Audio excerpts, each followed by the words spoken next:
Follow along, Catholic pilgrims, as we follow French doctor of the Church, St. Francis de Sales, through his book, Introduction to the Devout Life. Tune in as we read through this practical guide for living out the Catholic faith well. Hello, fellow pilgrims, my friends. Today we start the first of 6 readings on friendship. So clearly, this is something that St. Francis considers an important topic and not one that we often hear about. For anyone that currently or has had teenagers, you know that your kids can be heavily influenced by their friends, for good or for bad. Because acceptance is so important to humans, it is not unusual for us to become friends with someone just because they may accept us, even if they aren't necessarily good for us. We teach our kids lots and lots of things, but oftentimes we neglect to teach them the truth of what a good friend is. A good friend is not just simply someone who accepts you. A good friend is someone who truly wills goodness for your life.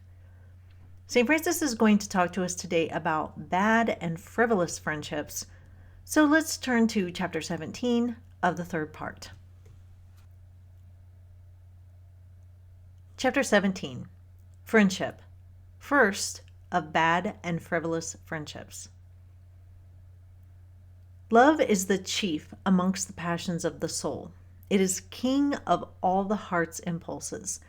It draws all things to itself and makes us like to what we love. Therefore, give good heed that you love nothing wicked, else you will become altogether wicked yourself. And friendship is the most dangerous of all love, because other affections may exist without mutual communication.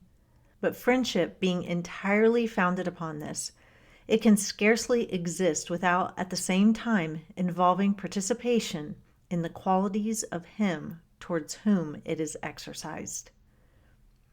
All love is not friendship, for we may love without being loved, and then love but not friendship exists, for friendship is mutual love, and unless it is mutual, it is not friendship. Again, it must not only be mutual, but the parties who love must be aware of their reciprocal affection. Otherwise, it will still only be love, not friendship. And further, there must exist between them some communication as the groundwork of friendship. Friendship varies according to the variety of these communications, and they vary according to the benefits interchanged. If these are vain and false, then the friendship is vain and false. If they are true, then the friendship will be true. And the more excellent those qualities exchanged, the higher will the friendship be. For as that honey is the best which is gathered from the choicest flowers, so that love, which is founded on the choicest communication of good gifts, will be the purest. And as there is found in Heraclea of Pontus a poisonous honey, which, being gathered from the aconite which abounds there, stupefies those who eat it, so that friendship, which has its foundation in false and vicious communications, is itself wicked and false. Friendship arising from the mere gratification of the senses is utterly gross and unworthy of that name, as is that arising from vain and superficial merits, which also depend upon the senses only. By sensual gratification, I mean that chiefly and directly connected with the external senses, such as the pleasure of beholding beauty, listening to a pleasant voice, and similar things. And by superficial vain merits, I mean certain qualities and accomplishments which foolish men call virtues and perfections. How many girls, women, and young people do not hesitate to say such an one is very amiable and has great merit because he dances well and is skillful in all games or dresses, or sings or talks well, or is very handsome. Amongst charlatans, the greatest buffoon is the best man. Now, all this concerns the senses only, and friendship arising from such sources must be sensual, vain, and frivolous, deserving rather to be called foolery than friendship. Such are the friendships of young men which are based on personal appearance, dress, fashion, idle conversation, and are fit only for the age when virtue and judgment are as yet unformed and in the bud. Accordingly, such friendships are but of passing duration and melt away like snow before the sun. As with most people, I've had friendships that have turned sour, but I've never had a bad friend that in the moment of our friendship has led me down a dark path. I've had friends that have tempted me with not so great things. Sometimes I held to my principles, and sometimes I did not. I've had plenty of frivolous friendships, if you can even call them friendships, where it's just a surface level connection and everything we talk about is just frivolous and superficial. I've made a lot of those in my time as a military spouse. Something that used to be very hard for me was realizing that not all friends are meant for life. It's not that you think ill will of them, it's just that they were for a time of your life, and then one day you realize it's time to move on. And that's okay. We will not keep every friend we've ever made with us until the ripe old age of 90. I did have a friendship that started out wonderfully, but over time became not good. And I've talked about her before, but I want to show how our relationship went from deep to frivolous as time marched on. My freshman year of college, I met Anne. That's what I'll call her for this podcast. Anne was energetic, fun, bubbly, a good listener, sweet, romantic at heart, and just a joy to be around. Pretty quickly, we went from just surface level friends to deep friends. Mostly that was because she and I were and are open books. She talked to me about her love life and her worries and dreams with regards to her relationship, and I talked to her about mine. We lived right across the hall from each other in the dorms, and we were always in each other's rooms. And we ate together when we could. We went to coffee. She had the best smile.